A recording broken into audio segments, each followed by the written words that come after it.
Good morning all of you. आज की online class में आपका स्वागत है। आशा है कि आप भी स्वस्थ हैं और आगे भी स्वस्थ रहेंगे।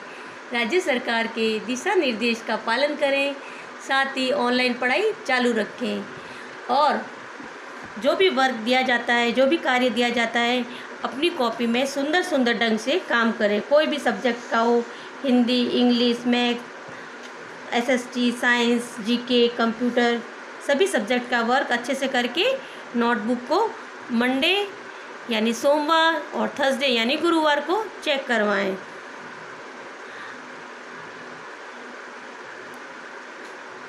क्लास 3 बुक का नाम नंदिनी, पार्ट 1।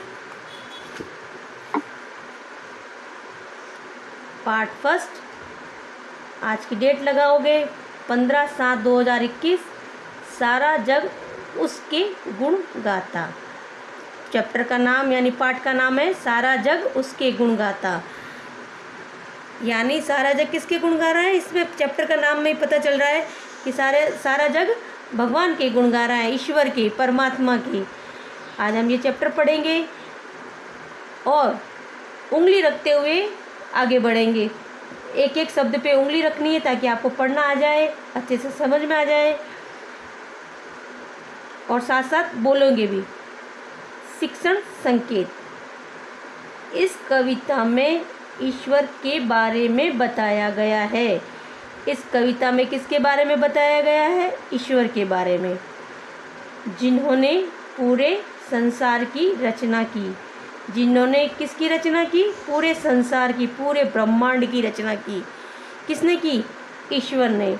और प्रकृति द्वारा हमें बहुत कुछ दिया, इसलिए सारा जग उनका गुणगान करता है और ईश्वर की करता है, क्या करता है? पूजा।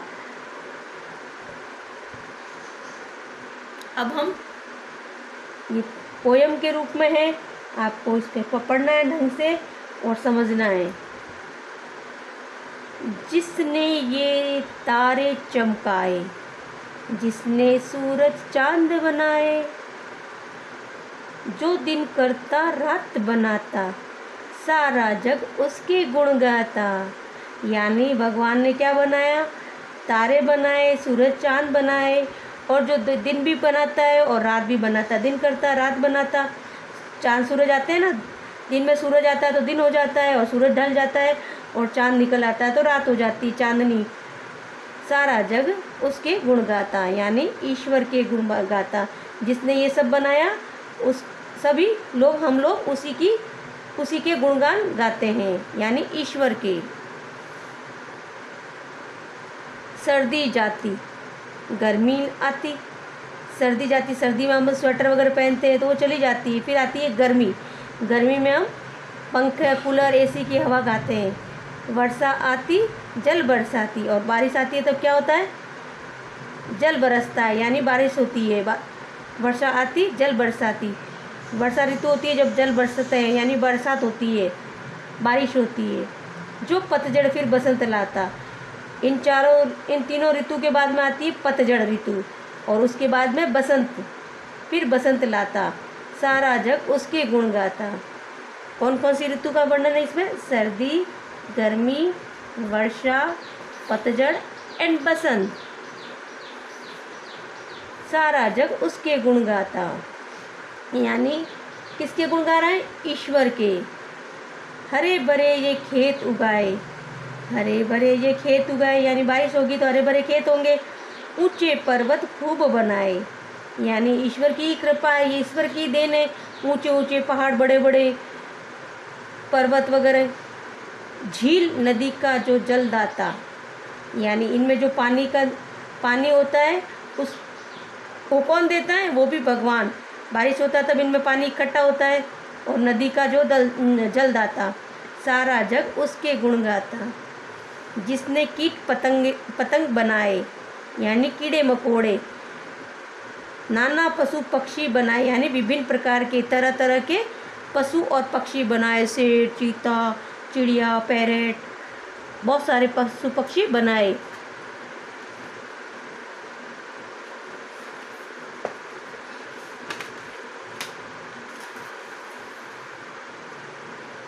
जो अनाज फल फूल उगाता, सारा जग उसके गुण गाता।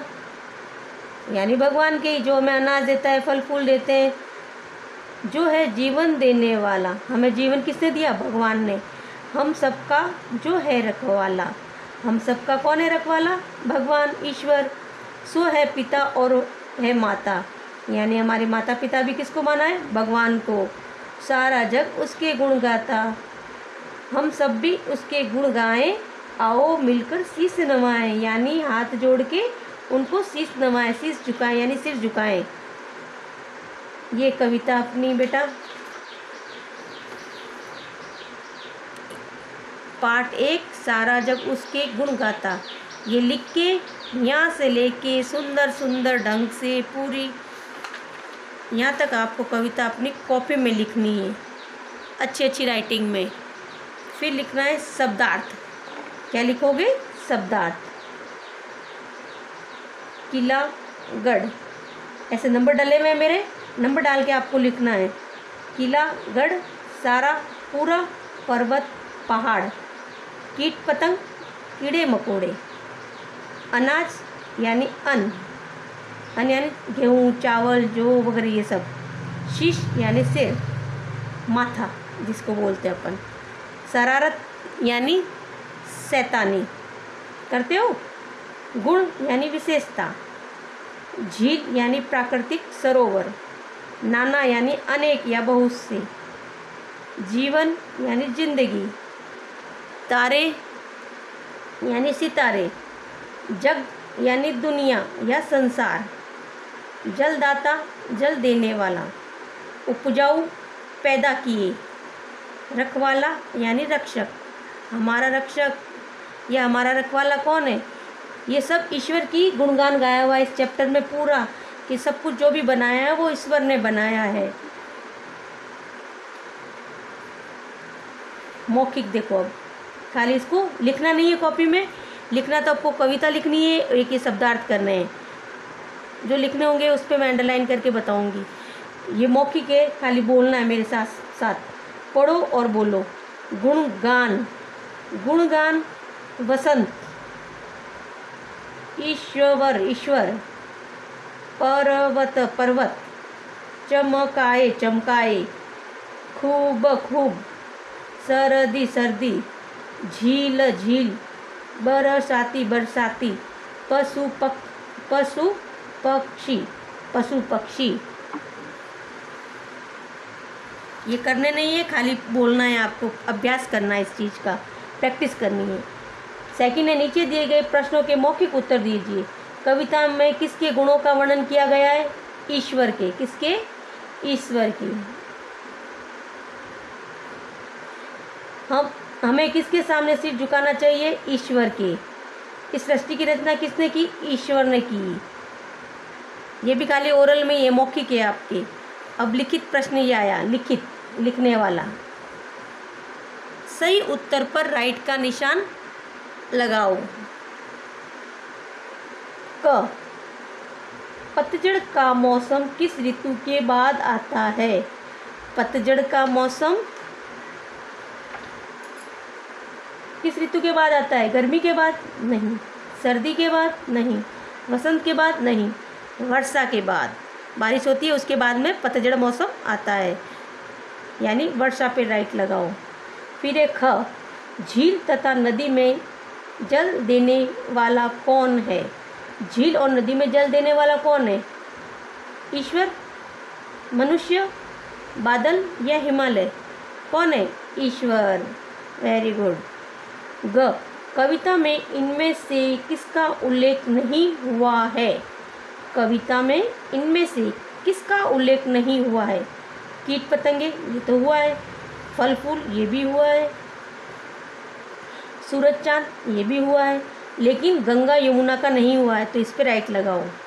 पहले में वर्षा पे राइट लगाओ, सेकंड पे ईश्वर पर, और थर्ड में गंगा यमुना पर। फिर ये हमें अभी नहीं करना, कल बताएंगे इसको। और फिर 6 नंबर पर कविता पंक्तियाँ पूरी कीजिए। ये कविता दे रखी है इन्होंने, आदि डैश डैश करके छोड़ रखे है इस जगह को। आज को आपको कंप्लीट करके पूरा करना है इसको। क डैश डैश डैश डैश रात बनाता, इसमें लिखोगे जो दिन करता रात बनाता। सारा जग डैश डैश डैश यानी सारा जग उसके गुण गाता। ख डैश डैश डैश खेत उगाए यानी हरे भरे ये खेत उगाए। ऊंचे पर्वत खाली जगह डैश डैश डैश कर दिया इन्होंने, तो खूब बनाए। क में लिखोगे जो दिन करता रात बनाता, सारा जग उसके गुण गाता, हरे भरे ये खेत उगाए, ऊंचे पर्वत खूब बनाए। आपको ये करना है, खाली जगह सही उत्तर पर राइट का निशान लगाओ, ये करना है आपको, और शब्दार्थ करने हैं आपको, और ये कविता पूरी अपनी कॉपी में नोट करनी है सुंदर सुंदर ढंग से।